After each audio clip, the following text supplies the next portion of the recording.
திருவாரூர் மாவட்டம் முத்துப்பேட்டை ஒன்றியத்தில் கல்லுக்குடிங்கிற ஊராட்சியில் ஃபார்ம் மெட்ரிக் ஸ்கூல் இயங்குது. இங்கே 12ஆம் வகுப்பு வரை உள்ளது. சமீபத்தில் 8ஆம் தேதி 7ஆம் தேதி சொல்கிறாங்க. 8ஆம் தேதி ஒரு 4 வயசு குழந்தை 12ஆம் வகுப்பு படிக்கும் மாணவனால் பாலியல் பலாத்காரம் செய்யப்பட்டுள்ளது. இதை பள்ளி நிர்வாகம் முழுவதும் மறைத்துள்ளது. 9ஆம் தேதி பள்ளியில் பெற்றோர்கள் கேட்டபோதும் அந்த மாணவனை அடையாளம் காட்டிய போதும் பள்ளி நிர்வாகம் புகார் கொடுக்கவோ அல்லது இந்த பள்ளியில் நடந்த தவறை ஒத்துக்கொள்ளவோ முடியாமல் மறைத்துள்ளது. அதன் பிறகு குழந்தையின் பெற்றோர்கள்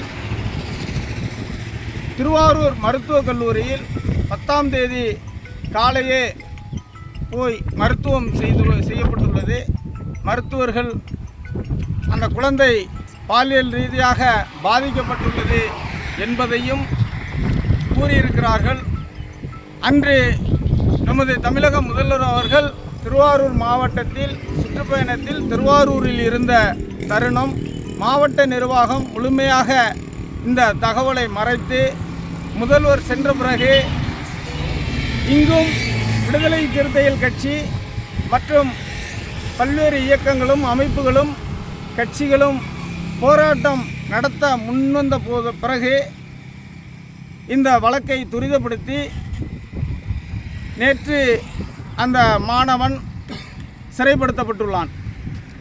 ஆனால் இந்த பள்ளியில் 8ஆம் வகுப்பு வரை படிக்கும் மாணவ மாணவிகள் இருபாலருக்கும் ஒரே கழிவறைகள் இருந்து வந்துள்ளது. இது பள்ளி நிர்வாகம் செய்த முதல் தவறாகும். ஒரு பள்ளியில் கழிவறை என்பது ஆண்களுக்கு தனியாகவும் பெண்களுக்கு தனியாகவும் இருந்திருக்க வேண்டும். அதே போல் எல்கேஜி யூகேஜி இருக்குது. யூகேஜியில் படிக்கும் மாணவி என்றால் 4 வயது என்றால் அந்த மாணவிக்கு பாத்ரூம் போயிட்டு சுத்தமாக சுகாதாரமாக ஒரு கழுவ தெரியாத குழந்தை, அந்த குழந்தையை பாதுகாப்பதற்கும் தான் சேர்த்து இவர்கள் பள்ளி நிர்வாகம் பணம் வசூல் செய்கிறது. குறைந்தபட்சம் இந்த பள்ளி நிர்வாகம் எந்த தகுதியுமே இல்லாமல் பள்ளி நிர்வாகம் நடந்துள்ளது. குறிப்பாக சொல்லப்போனால் இதற்கு முன்பாகவே இந்த இருக்கக்கூடிய 110 கிலோவாட் மின்சார லைன் இந்த பள்ளி வளாகத்துக்குள் செல்கிறது. இந்த பள்ளி வளாகத்திற்குள் செல்லும்போது மாவட்ட கல்வித்துறை எப்படி அனுமதி கொடுத்தது என்று தெரியவில்லை.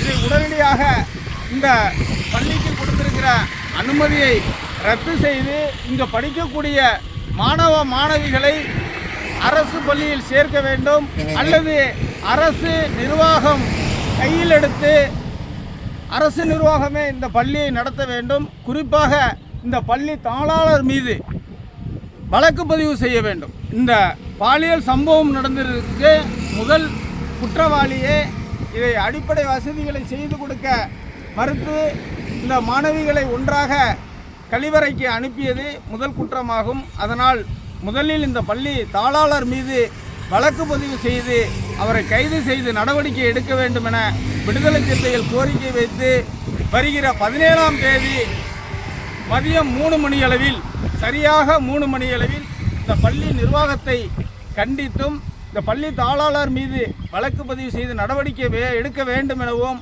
விடுதலை சிறுத்தைகள் கட்சியின் சார்பாக ஆர்ப்பாட்டம் நடைபெற உள்ளது இந்த பள்ளி வளாகத்தின் முன்பாக என்பதை தெரிவித்துக் கொள்கிறேன். நன்றி, வணக்கம்.